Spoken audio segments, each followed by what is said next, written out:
কাল থেকে তোমরা প্রচুর কমেন্টস করেছো আর সেই সঙ্গে সঙ্গে মেসেঞ্জারও প্রচুর মেসেজ করেছো এই জুসটার ব্যাপারে। তাই চলো আর দেরি না করে ঝটপট এবার শুরু করে ফেরি জুসটা বানানো। জুসের জন্য সবার আগে একটা বিট নিয়ে নিয়েছি।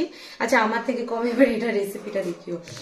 সেটা হচ্ছে এই যে একটা বিট নিয়ে নিয়েছি। বিটটা দেখো জাস্ট এই যে খোসাটা ছাড়িয়ে নিচ্ছি।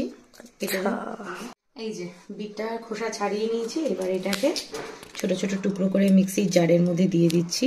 আমার না যে বড় মিক্সির জারটা সেটা খারাপ হয়েছে, সেই জন্য ছোট চাটনির জারেই আমাকে বানাতে হচ্ছে। একটু কষ্ট হচ্ছে, বাট কিছু করার নেই। ওটা 2-1 দিনের মধ্যে ঠিক হয়ে এলে পরে তারপরে আবার ওটাতে করবো। ওটাতে করতে বেশি সুবিধা হয় এই আর কি। এবার দেখো এখানে এই যে প্রায় 1 আঙ্গুলের মতো, একটু ছোট 1 আঙ্গুল থেকে একটা কাঁচা হলুদ নিয়ে নিয়েছি। কাঁচা হলুদ কিন্তু শরীরের জন্য ভীষণ উপকারী। এটাকেও ছোট টুকরো করে দিয়ে দেবো।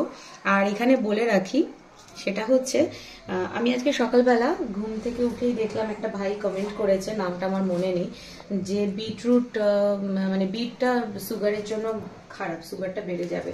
তো আমি তাকে মেনশন করব বলে এখন যখন চেক করতে নিয়েছি কমেন্টটা খুঁজে পাইনি, তাই নামটা দিতে পারছি না। আশা করি সে ভিডিওটা দেখবে। তাই বলে রাখি যে এটা ভুল ধারণা।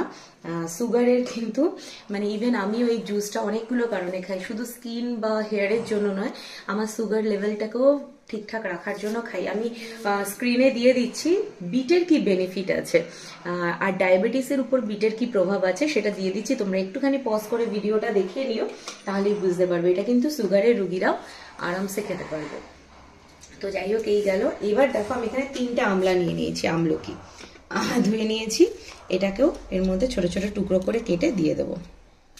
তবে তারপরেও বলবো, আমি যেহেতু ডাক্তার নই, তাই অবশ্যই তোমাদের কোনো রকম কোনো সন্দেহ থাকলে ডাক্তার প্রেসক্রাইব করে তারপরেই খেও কিন্তু। এই দেখো জাস্ট এই আমলকি 3টে দানা পড়ে আছে, বাদ বাকি সবই আমি এখানে দিয়ে দিয়েছি। এবার দেবো হচ্ছে এখানে অর্ধেকটা পাতিলেবু আছে, তবে পুরোটা দিচ্ছি না, যেহেতু লেবুটায় রস অনেক বেশি আছে, তাই এর থেকে 80% মতো দিচ্ছি। এখন এর মধ্যে সামান্য একটু রস আছে যেটা দিলাম না। আর এর মধ্যে দানা পড়েছে কিছু, দানাটা দ্বারাও ফেলে নিয়ে আগে। এরপর এর মধ্যে আমি দিয়ে দিচ্ছি এই সামান্য একটুখানি রক সল্ট। আর রক সল্টটা তোমরা চাইলে পরে অ্যাভয়েড করতে পারো, আমি দিই, একটুখানি ভালো লাগবে খেতে। এরপর দিয়ে দিচ্ছি সামান্য এইটুকুনি জল, দেখতেই পাচ্ছ কয়টুকুনি জল আছে, 1 কাপের সামান্য একটুখানি, তাও দেখা এতটা রেখে দিলাম।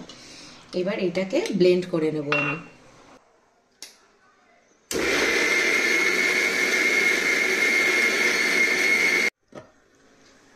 ব্লেন্ড হয়ে গেছে, চলো এবার ঢালি।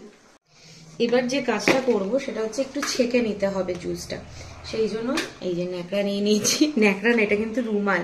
আর এটা রংটা ছিল হচ্ছে পুরো সাদা, এটা কাঁচা পরিষ্কার একটা রুমাল। কেউ আবার কোনো রকম খারাপ কমেন্ট করো না, এটাতে যেহেতু ডেলি এই রসটা ছাকা হয় সেই জন্য রংটা এরকম হয়ে গেছে। এটা বাটির মধ্যে এটা নিয়ে তার মধ্যে আমি ফুল জিনিসটা দিয়ে দিচ্ছি, এই যে। এরপর এটাকে ভালো করে নিগড়ে আমি জুসটা বার করে নিচ্ছি।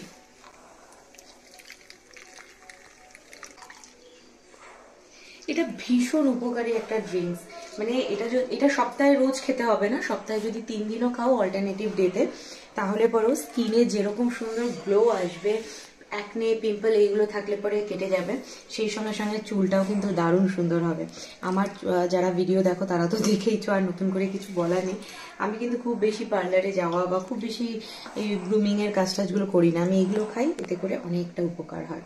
আর এর সাথে সাথে আরেকটা ড্রিঙ্কসও আমি নিই, আর সেটা ওই যে অল্টারনেটিভ দিতে, মানে যেদিন এটা নিই না সেদিন ওটা নিই, আর সেটার পরে আরেকদিন তোমাদের সাথে শেয়ার করবো। তো এইদিকে দেখো রসটা ভালো করে ছেঁকে বের করে নিয়েছি। প্রিয়, তুমি একটু খাবে তো? আচ্ছা, আজকে একটু কমই করেছি, কেন ওবেলা করে খাওয়া হচ্ছে তো। এই যে এইটুকুনি রিওকে দিচ্ছি। রিও কিন্তু এটা খুব ভালো খায়।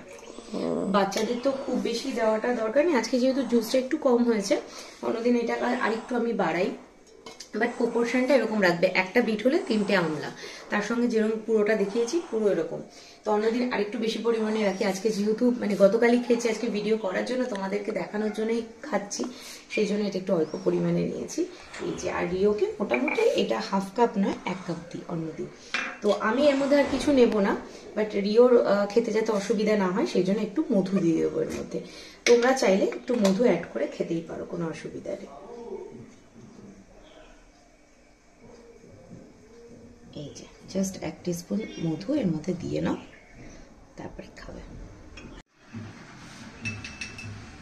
নাও তোমার জুস রেডি। আচ্ছা চিয়ার্স।